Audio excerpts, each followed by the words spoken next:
Okay, so I've promised you a little overlook of the Botanical Inspirations.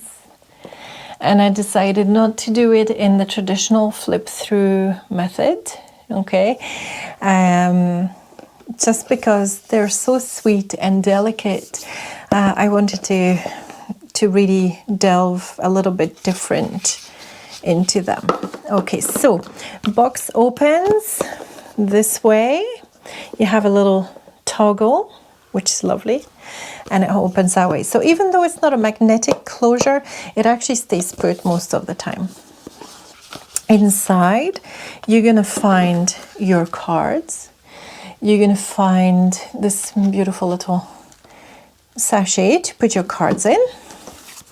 The book, the all-important book, being Botanical Inspirations, and they read more like oracle cards, and unless you really are up on your flowers, you are going to need the book. Okay, and then of course you have a table of all of the flowers that are mentioned and their main the main themes. So, you know, if I'm looking at apple blossoms, choices, knowledge, and illumination. If I'm looking at dahlia, it's got dignity next to it. If I'm looking at the white rose, it's got new start and wisdom. So that this can be a handy, you know, 1 second little thing. Okay, so, and you can possibly keep it in with the cards as well. At the bottom there, I do have a card which is stuck actually.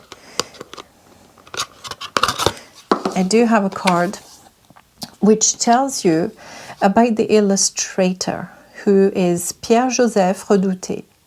And this gentleman lived from 1759 to 1840, okay? And he was born of a Flemish family of decorative painters. And as a young man went to Paris, where he began painting the flowers of the royal gardens, okay? So these etchings have been used to make the deck. All right, so that's how I've got it organized at the bottom there. And the little book comes with black and white illustrations for each of the cards, and it tells you the symbolism.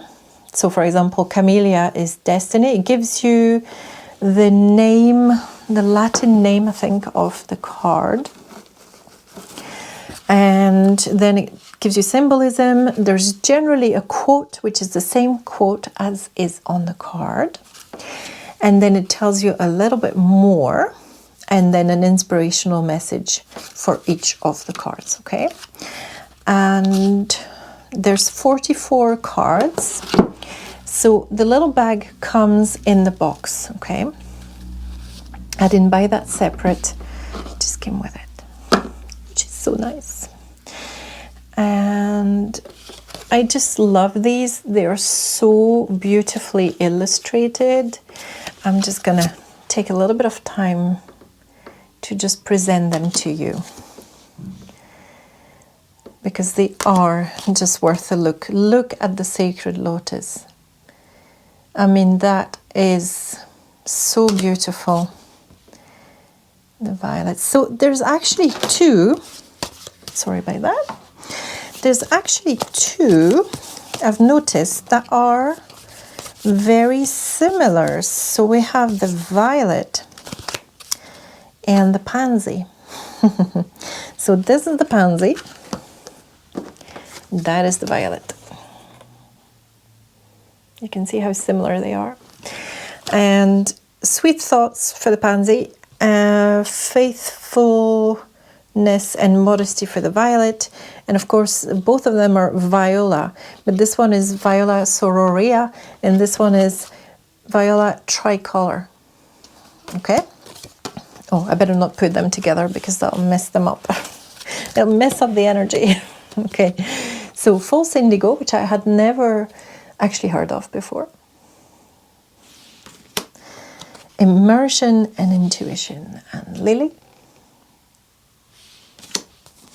trumpet gentian, which is one of my favorite ever flowers. I absolutely adore that flower.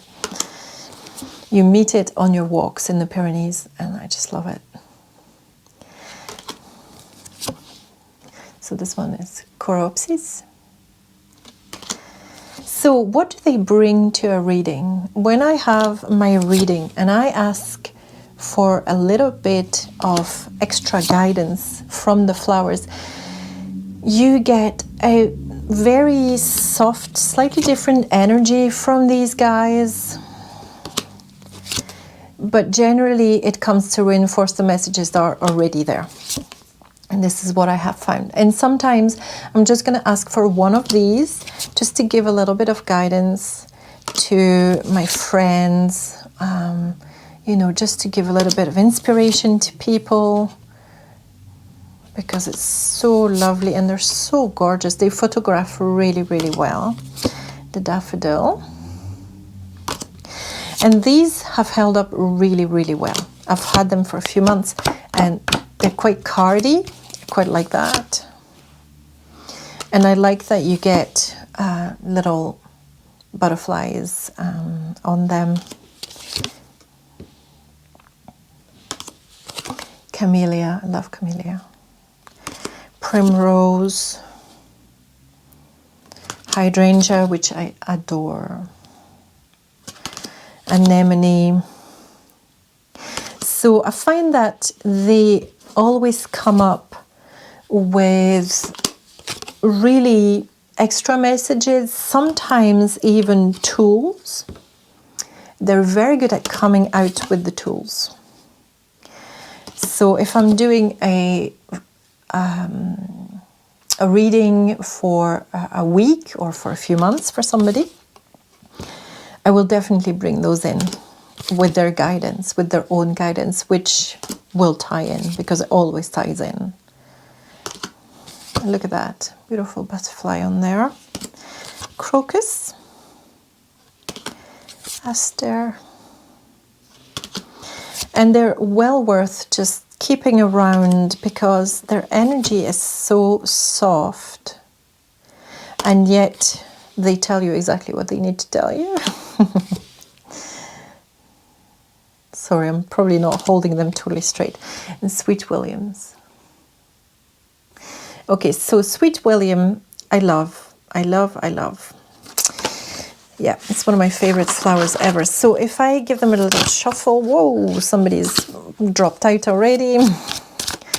So they shuffle really well. Hand over hand is really easy, really neat. And let's see who we got. We got the pink rose, which seems to be all the draws that I'm doing today are of the ilk. Okay, so grace and sweetness. The pursuit of perfection then is the pursuit of sweetness and light. And we're going to have a look at the book. So that's the Rosa centifolia.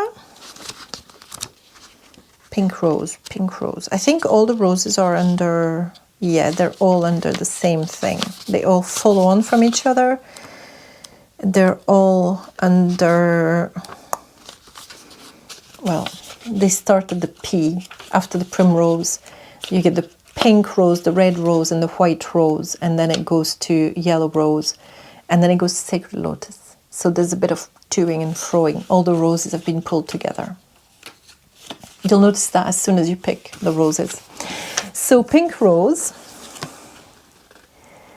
And so there are 40,000-year-old fossil records indicating that the very first wild roses were pink ones. The first cultivated roses were also of pink color. It is known that pink roses were grown in the Chinese imperial gardens 5,000 years ago. Some of the earliest known artworks depict pink roses. During the Victorian age, dainty pink roses were so popular they inspired decorative wallpaper, stationery, jewelry, and many other fashionable items. When pink roses were given or displayed, they conveyed gentle sentiments such as grace, admiration, kindness, and sweet thoughts. So the inspirational message is greet life with grace. even when situations are challenging. Let pink roses be a gentle reminder that in order to have sweet dreams at night, you need to get in the habit of thinking sweet thoughts each day. So, exactly what I was saying. They're so lovely and sweet and gentle with their energy, but they just tell you like it is. Okay, so what I'm reading is the inspirational message, thinking sweet thoughts each day. There is this idea, if you want to delve deeper, maybe we'll do something on roses because it's well worth it. But there is also this idea of resilience. When you think of the rose, for me there's an idea of resilience, because they have the spikes in order to be able to grow really tall so that they can get up and towards the light. The roses are really, really interesting, actually. They're very interesting species of flowers. And there's, of course, the fact that they go back. They go back in history. So there's for me, there's also knowledge. There's possibly past life knowledge, but there's definitely knowledge and things that link in to this. So, you know, when you get your deck, go with the book, but go with what you know and go with your inspiration as well. Okay?